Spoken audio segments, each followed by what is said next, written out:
Pak Mei has explosiveness that corresponds exactly to what I wanted for this story of revenge. Pak Mei is ferocious, fast, powerful and accurate. And yeah, you have a lot of strikes who are coming out like this. The player will create the choreography. It depends only on them to make a beautiful situation.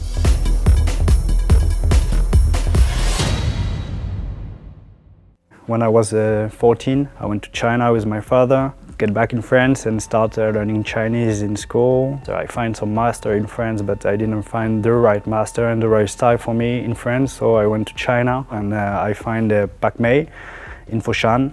And I start learning with this clan. The right master is Lao Wei San. I wanted to be better and start to be one of the best. One day I became master myself. Most of Kung Fu we see, it is like what Jet Li is doing. It's like opera Kung Fu. No one fight like this in real life. It's amazing, but this is not authentic. And I was searching for something real. So the idea was to have the best of both worlds, credibility, the expertise of Benjamin in terms of movement, in terms of real combat, and on our side, our knowledge about combat design.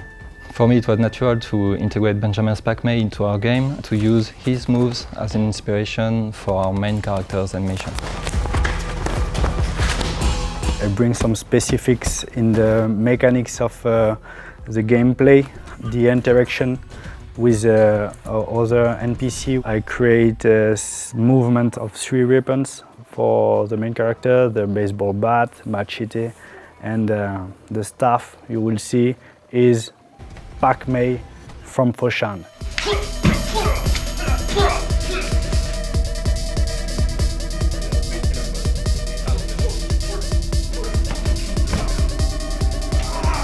I really wanted to have something very immersive, really cool on the screen, but there is also sometimes game design things that don't fit with this. Should I do the thing that will be better for the game design or the thing that will be better for the stuff on the screen or for the feeling in the game? Basically, we take the data from the capture and we post-animate it. So we shape it to respect the animation direction and the style. For instance, we have to add real impacts. We better synchronized action, we add camera movements, we add camera shakes, we add viscerality. The player must be amazed on each finishing move he performs.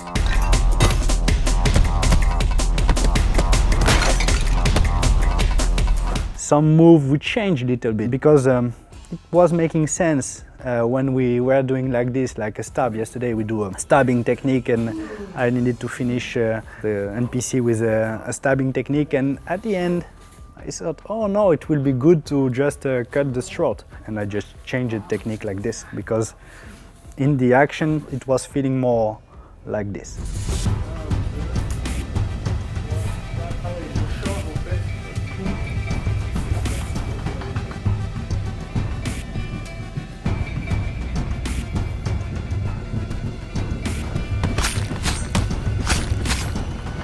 I wanted to share with them not just the technique but also the cultural side. It's important for us to be respectful of the Chinese culture and to also show to the player little details for Benjamin or also for me are important in the life of a Kung Fu master or Kung Fu student. After we have this picture of what Kung Fu really is, well, we just go deeper and deeper about this. Jordan say, okay, what about this Wuguan? Is it Feng Shui good?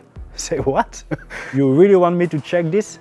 And he say, of course. So I start checking the Wuguan design. Okay, this door cannot be here, this kind of stuff. This is great that they go deeper like this. In our game, we don't want to depict the main character as invincible.